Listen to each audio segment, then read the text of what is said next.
Part 2 of why didn't I get help for my bipolar disorder sooner? So a lot of people like to call it denial, and you will hear people with bipolar disorder say, I was in denial.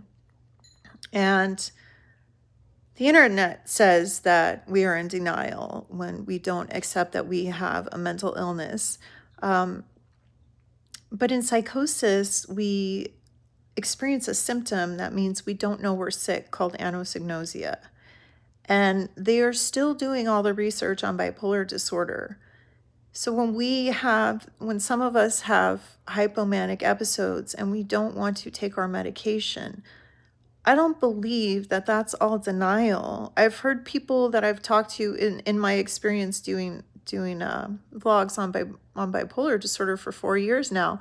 In my experience, I have heard people talk about mania, hypomania in the sense that it's like a drug, addicting. So I don't really understand exactly how the brain works. And there may be people out there who are full well knowing of their mental illness and in denial of it, but I don't think that it's fair to use that. Somebody used an example of somebody who needed hearing aids and not willing to wear them, but with bipolar disorder, it's so much different. There's so much confusion when you're diagnosed. It's very confusing when you have a psychotic episode and you come out of it and you're back to what you think is normal. It's very hard for your brain to grasp that you have an illness. At least it was for me.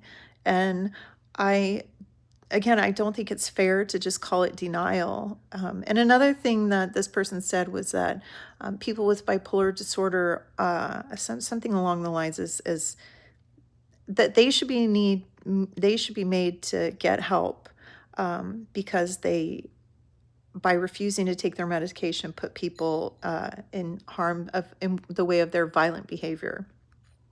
One, most people with mental illness are nonviolent and more likely to hurt themselves than anyone else.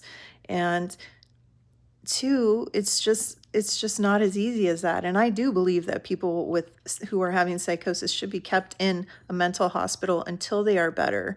But that's not possible because we don't have the money to pay for that. So that's how the world works.